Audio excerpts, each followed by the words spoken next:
The winter of 1945 carried a silence unlike any other. Europe lay broken, its skies pale, its cities hollowed out by grief. And somewhere inside that silence stood a young woman behind the rusted lines of barbed wire, her breath fogging in the cold air, her eyes fixed on nothing. Her name was Irma Grese, the woman soldiers once called the Blonde Angel. But angels don't smile at suffering, and Irma's smile had long since stopped meaning mercy. They said she had a face that didn't belong in the camps, soft, almost gentle, yet it became the mask of something far darker. In the corridors of Ravensbrück and Auschwitz, she had ruled with quiet cruelty, her voice steady as others screamed. Now the war was over. The empire she served had turned to ashes, and the world that once feared her name waited for one last sight, the woman who smiled at death, standing beneath the gallows.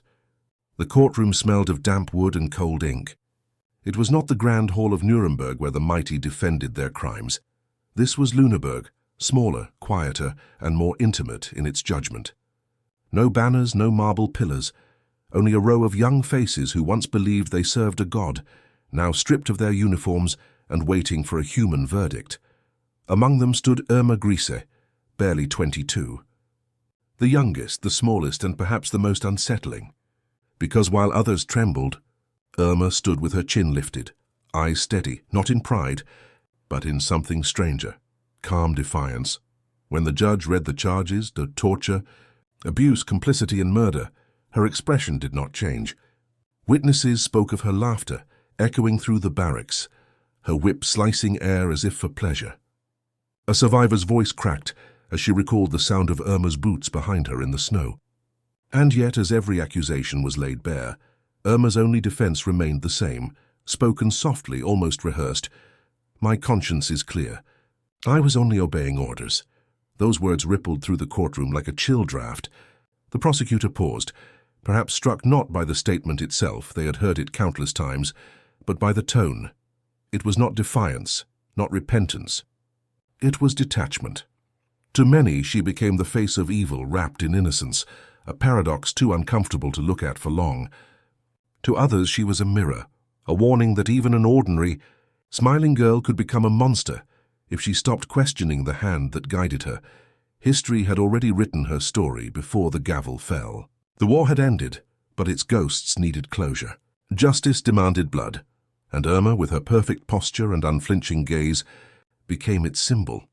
Her defense attorney tried to remind the court that she was young, that she had grown up in a world where obedience was survival. But the silence in the room answered louder than any words. The judges had seen too many graves, too many photographs, too many faces turned to ash to find pity now. When the verdict came, she did not flinch. No tears, no visible regret, only the faintest nod, like a student acknowledging a lesson. The court sentences the accused, Irma Grese, to death by hanging. The words fell with mechanical precision. Somewhere outside, church bells marked the hour. 11 a.m., December 13th, 1945. Hamelin prison. That was where it would end. That night, Irma sat in her cell writing a letter that no one would ever see. She did not ask for forgiveness. She did not blame. She simply wrote her name at the bottom, neat, careful, almost elegant, as if she still believed she was part of history's order, even in death.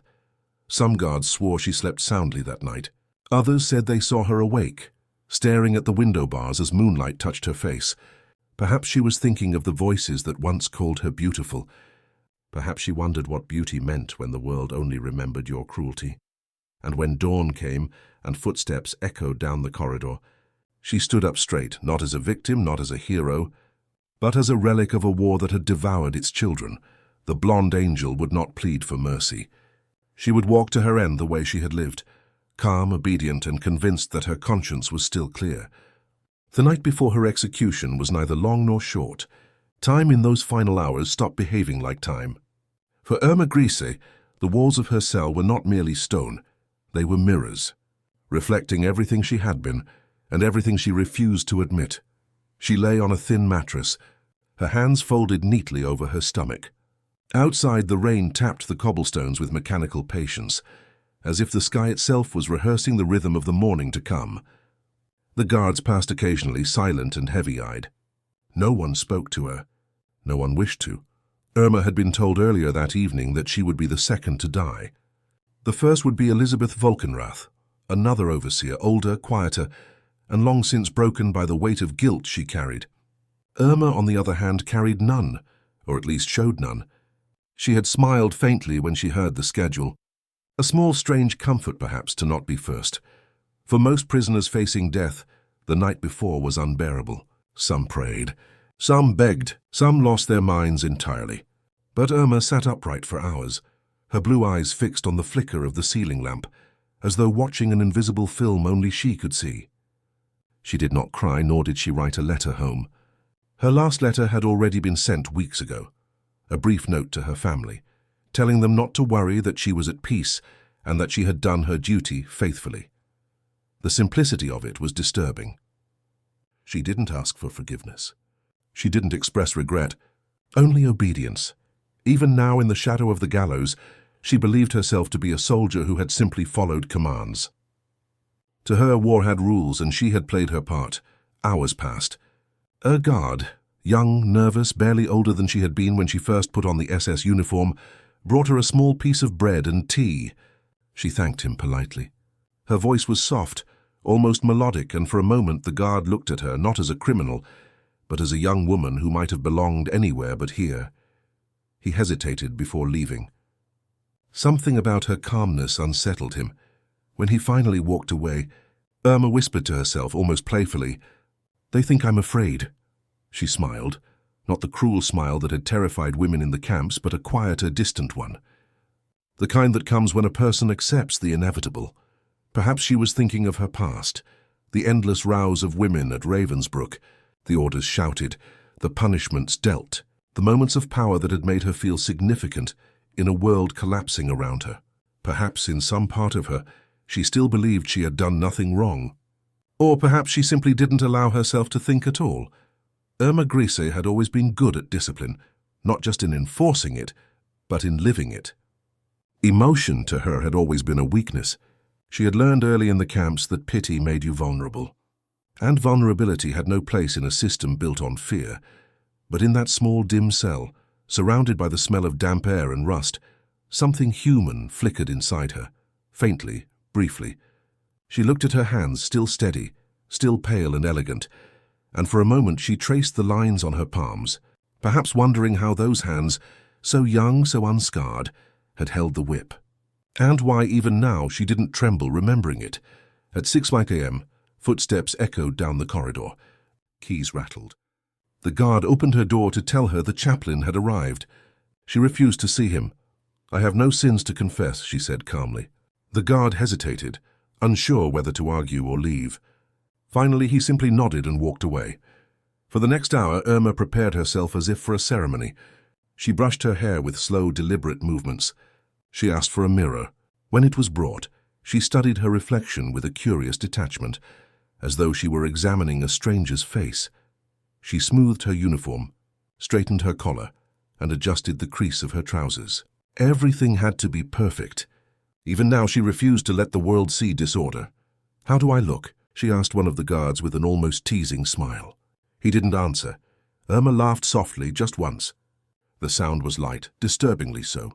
Then she sat back down and waited. Outside, the rain began to slow.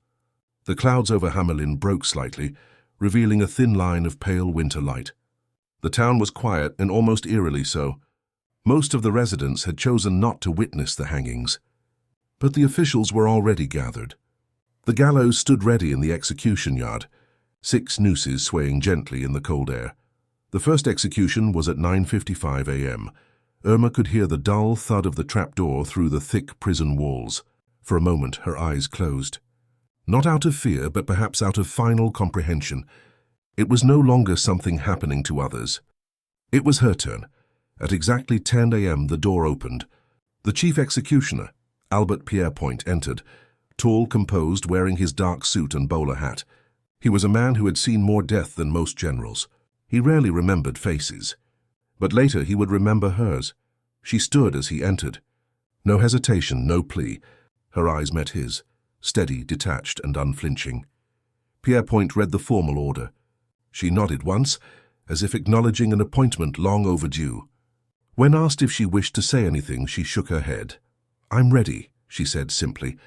As they led her to the execution chamber, the corridor seemed longer than usual. The echo of boots against stone filled the space between life and whatever came next. Irma walked without assistance, her posture perfectly straight. Even the guards seemed unsure whether they were escorting a prisoner or attending a procession. When she reached the platform, she turned to face Pierrepoint. He adjusted the noose. She looked at him and smiled faintly. He asked again, final words. Her reply came in a single word, firm and quick, schnell, quickly. And before the word had finished leaving her lips, the lever dropped. Pierrepoint would later say she was one of the bravest he had ever executed. Not because she was innocent, but because she met death as if it were nothing at all. Her body was taken away within minutes, buried in an unmarked grave with the others. No flowers, no ceremony, no name. History has a way of blurring such endings. To some, Irma Grese remains a monster, a face of unimaginable cruelty, the embodiment of the evil that ordinary people can commit. To others, she is a warning that evil can wear a calm smile, can brush its hair, can ask how it looks before dying.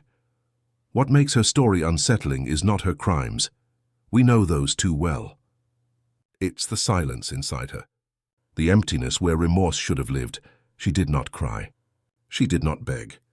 She simply accepted the end, as if it were another order to follow. And in that acceptance lies the deepest terror, the kind that doesn't scream, doesn't tremble, and doesn't question. A terror that looks human and smiles. Within seconds, the trapdoor opened. A dull, hollow thud filled the execution chamber, sharp, final, and merciless. It was a sound that carried no drama, only inevitability. The blonde angel of Ravensbrück, the woman who smiled at death, was gone, but her image did not die with her. That calm face, that last word, schnell, stayed in the air like the echo of something unfinished. It wasn't innocence that spoke, nor courage. It was something colder, pride, denial, or perhaps a mind so conditioned by obedience that even death became just another command to follow. The guards didn't speak afterward. They had seen executions before, but this one lingered. One of them would later write that her face looked almost serene, as though she'd stepped into nothingness without resistance. Another said that the room itself felt heavier when it was over, as if the walls were absorbing the weight of what she had been, and perhaps what she still represented. Outside Hamelin prison, the sky was clearing. The rain that had fallen all night was gone, leaving the stones wet and shining like glass. Somewhere church bells rang in the distance, a sound so ordinary it almost felt cruel. Life was continuing, while a chapter of death quietly closed behind the walls. Her body was taken down swiftly, handled with the same mechanical precision with which her crimes had once been carried out. There was no ceremony, no farewell, no prayer. She was buried in an unmarked grave beside the others, Falkenrath, Bormann, and the rest of those who had stood at the same scaffold. Only a number marked the spot. Names, after all, had become too heavy to carry. By evening, the world had already begun to forget. The officials signed the paperwork. Pierrepoint boarded his train. The guards were dismissed. And Irma Grese, once a symbol of terror, was now just another entry in a long list of executions. Her name, a date, a place, and silence. But history has a strange way of keeping its ghosts. Within weeks, newspapers across Europe printed her photograph. The same soft smile, the same calm eyes. They called her the hyena of Auschwitz, the beautiful beast, the blonde executioner. Every paper tried to define her. None succeeded, because Irma Grese had become something beyond the ordinary language of guilt and punishment. She was a symbol of the unbearable truth that evil does not always come in monstrous shapes. Sometimes it comes with youth, with beauty, with discipline, and with a smile that doesn't waver, even in the face of death. Psychologists who studied her file later described her as psychopathic, emotionally immature, detached from empathy. But those were words written from a distance, from desks far away from the camps, far away from the cries of women who once stood under her authority. No report could capture what it meant to live in her presence, that mixture of charm and cruelty, grace and brutality. Even survivors could never agree. Some said she was a monster. Others said she was confused, a product of a system that rewarded obedience and punished compassion. Was she born cruel, or made cruel? That question has never truly been answered. Perhaps the truth lies in the space between, in the ordinary girl who learned that following orders was safer than asking questions. In the young woman who found power in the only way the world had offered it to her. Germany in 1945 was a graveyard of ideologies. Everything that had once been certain, obedience, pride, the Führer's promise, had turned to dust. The nation's cities were ruins, its people starving, its soul fractured, and amid that chaos, figures like Irma Grese became convenient mirrors, faces upon which the world could project its guilt. It was easier to see her as a monster than to face the deeper truth. That she had been one of millions who had believed, obeyed and complied. That she was not exceptional in her evil, but ordinary in her obedience, and that, perhaps, was what frightened people the most. Pierre Point himself, the man who had sent her into the void, once said that he saw no difference between her and any other condemned soul. To him, they were all human, all equal in the moment of death. But the world needed its symbols, its devils, to make sense of what it had done. So Irma became one. Years later, her story would twist into myth. Some painted her as a villain without remorse. Others, disturbingly, as a tragic beauty destroyed by her own devotion to power. Films, books, rumors, all tried to capture the mystery of who she had been. But the truth is simpler and colder. She was neither angel nor demon. She was a human being, and that is what makes her story unbearable. In the years that followed, Ravensbrück became a museum, a place where tourists walked through empty barracks, where guides spoke softly of numbers too large to imagine. And somewhere among the photographs and records, Irma's image still hung. That same face, forever young, forever smiling. People stopped to stare. Some looked with anger, some with morbid fascination, some with quiet confusion, because her face did not look like the face of cruelty. And perhaps that, more than anything, is why she still haunts history. She reminds us that evil rarely announces itself. It whispers, it obeys, it smiles, and when the moment comes, it asks simply, "How do I look?" In the decades that followed, the memory of her crimes faded into the greater narrative of the war, overshadowed by the vastness of the tragedy that consumed Europe. But her story still surfaced now and then, in books, in discussions about human nature, obedience, and the psychology of authority. She became a case study in what Hannah Arendt would later call the banality of evil. The idea that the worst horrors are committed not by sadistic monsters, but by ordinary people who simply stop thinking for themselves. Irma Grese never questioned. She followed. And in the end, she died with the same obedience that had defined her life. Even her last word, "I quickly," was in its own way another command. A demand for order, for control, even in the moment she lost everything. The world moved on. Generations passed. The war became history, then memory, then myth. But somewhere in the dark corners of moral reflection, her name still surfaces. A whisper, a warning, a reminder. Because every society that glorifies obedience risks creating its own Irma Grese. Not in camps, not in uniforms, but in smaller ways, in workplaces, in governments, in any system where following becomes safer than feeling. Her story ends with silence. No redemption, no forgiveness. Just the quiet truth that she lived and died believing she had done nothing wrong. And that perhaps is the most terrifying truth of all. In the end, Irma Grese did not fall screaming. She fell quietly, composed, dignified even, a mirror of the order she once served. And as the rope tightened and the world turned away, history wrote its final sentence. Not just for her, but for everyone who ever confused obedience with morality. Today, Irma Grese remains a haunting paradox, a face that refuses to fade from history's grey photographs. She was young, beautiful, disciplined, and utterly loyal, and yet her name is spoken with the same unease as those who built the very machinery of death she served. A reminder that evil does not always wear fangs. Sometimes it wears lipstick and smiles before the rope. For decades, historians have debated her motives. Some describe her as a fanatic, a true believer molded by Nazi ideology. Others insist she was a victim of indoctrination, a naive girl swept into power too young to understand what she had become. But psychologists say something different, that she was not blind but detached. A personality built around control and admiration, incapable of empathy, yet desperate to be seen. Her cruelty was not the cruelty of rage but of order, the kind that thrives when emotion is silenced, and rules take its place. The survivors who once knew her often struggled to describe her. They remembered her walking the campgrounds with a whip, her posture perfect, her face expressionless. Some swore they saw a flicker of pity in her eyes. Others said she enjoyed what she did, the pain, the power, the attention.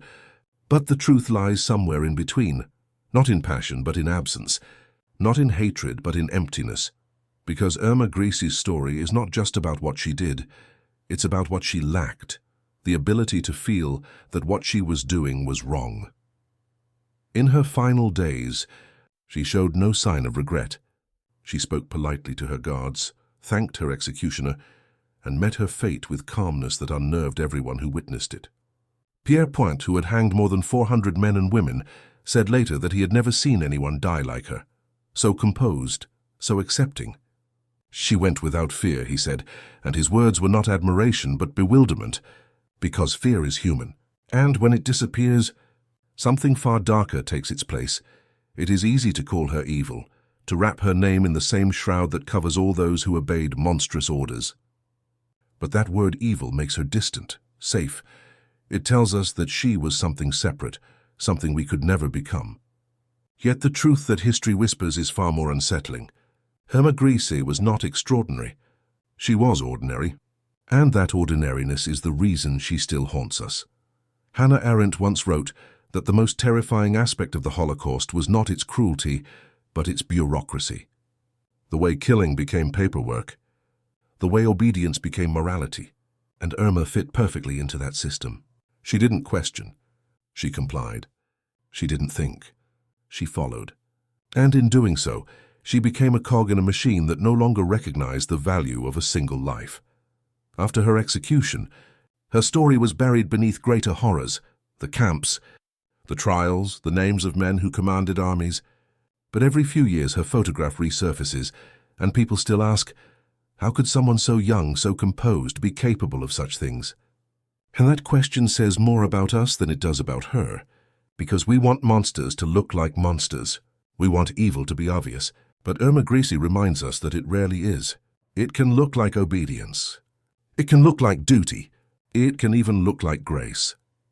In the quiet of history's reflection, her image endures, not as a figure of fascination, but as a mirror for every generation that forgets how easily cruelty can wear a human face.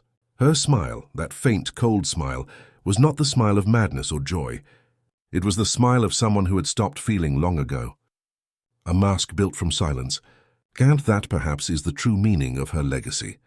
In Germany today, her name is rarely spoken aloud. The museums that preserve her story do so with restraint. Not to glorify, not to condemn, but to remind. Children on school trips walk past her photograph, unaware that once she had power over life and death. Their teachers speak of the dangers of obedience, of ideology, of forgetting. And in that quiet education, Irma's ghost still serves a purpose. Not as a villain, but as a warning. Because every time we trade conscience for comfort, every time we follow without asking why, we walk the same road she once walked. It may not lead to camps or ropes, but it leads to silence. And silence left long enough becomes complicity. So when we look at her, that young face, that perfect hair, that calm defiance, we are not looking at the past. We are looking at what the human heart becomes when empathy dies, when fear vanishes, when morality is replaced by obedience. Her smile was her mask. Her mask was her shield. And behind it, there was only emptiness. Even now, decades later, Irma Grese remains one of history's most disturbing riddles. A riddle not because of what she did, but because of how normal she looked while doing it. Her story ends at the gallows, but its echo survives in every conversation about power, obedience, and the thin, fragile line between good and evil. She was not a demon in disguise. She was something far more dangerous, an ordinary human being who forgot how to feel, and that is why the world still remembers her smile. Not because it was beautiful, but because it was empty. And emptiness in the hands of the obedient can destroy the world.